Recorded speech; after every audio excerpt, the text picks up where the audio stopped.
दोनों आंखें घायल थी, खून बह रहा था, मुंह से खून बह रहा था, होंठ फट गए थे, पूरे चेहरे पर चोट थी, गर्दन की हड्डी टूटी हुई थी, दोनों हाथों की उंगलियों के नाखून भी जख्मी थे, पेट पर चोट थी, प्राइवेट पार्ट से भी खून बह रहा था। सिर्फ यही नहीं, कोलकाता के ट्रेनी डॉक्टर को आरोपी संजय रॉय ने इससे भी ज्यादा जख्म दिए, जिनका खुलासा ट्रेनी डॉक्टर की पोस्टमार्टम रिपोर्ट में हुआ।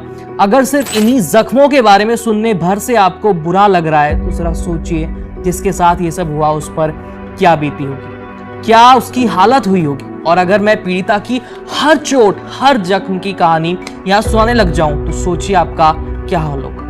8 और 9 अगस्त की दरमियानी रात को कोलकाता के आरजी कर मेडिकल कॉलेज और अस्पताल में एक ट्रेनी डॉक्टर की रेप के बाद हत्या कर दी जाती है।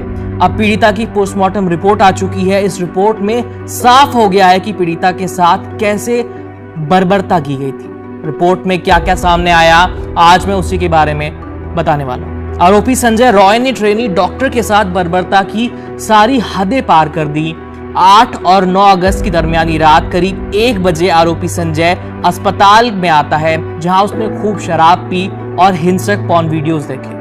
सुबह करीब 4 बजे शराब के नशे में धुत सेमिनार के हॉल में घुसता है वो, जहां उसने ट्रेनी डॉक्टर को सोते हुए देखा।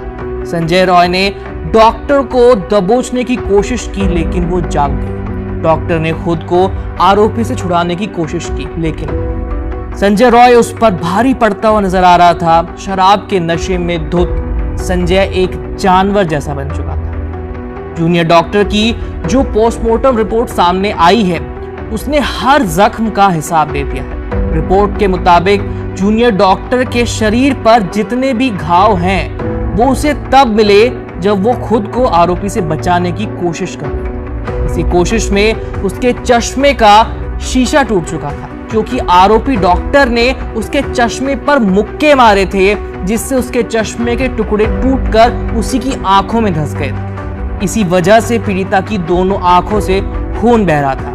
अब ट्रेनी डॉक्टर की आंखें फूट चुकी थी, उसे भयानक दर्द हो रहा था, लेकिन उसे कुछ भी नहीं दिख रहा था। लेकिन उसका संघर्ष अब भी जारी था। पीड़िता के चेहरे, नाक पर जो जख्म मिले हैं वो इसलिए आए क्योंकि आरोपी लगातार उसे काबू करने की कोशिश कर रहा था। ट्रेनी डॉक्टर ने खुद के बचाव में आरोपी को नोच भी दिया, लेकिन संजय रॉय ने उसकी दाएं हाथ की रिंग फिंगर तोड़ दी। इस संघर्ष में पीड़िता की दोनों हाथों की अंगुलियों के नाखून जख्मी हो गए थे।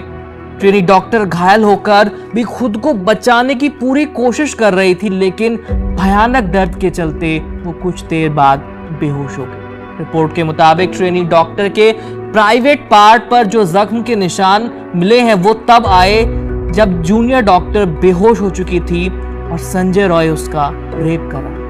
वहीं इसके बाद आरोपी ने जो किया, उसने इस टॉर्चर की सारी हदें पार कर दी। मुझे बताते हुए घिन आ रही है, लेकिन बताना जरूरी है और आपका जानना भी जरूरी है। ट्रेनी डॉक्टर के पैरों को इस हद तक स्ट्रेच कर दिया था कि उसकी हिप बोन टूट गई, और यही वजह थी कि डॉक्टर की वजाइना से इतना खून बह रहा था। महिला की डेड बॉडी जिस हालत में मिली वो रोंगटे खड़े कर देने वाला था, इंसानियत पर सवाल उठाने वाला था। और पोस्टमार्टम रिपोर्ट में यह भी बताया गया कि पीड़िता के साथ ये सब कुछ मौत से पहले किया गया था। डॉक्टर शोर न बचाए, इसलिए आरोपी ने उसके मुंह को दबा दिया। नशे में धुत संजय को यह भी नहीं पता कि कब उसके हाथ बेहोश डॉक्टर के मुंह से हटकर उसकी गर्दन पर चले गए और कब उसने पीड़िता का गला दबा दिया।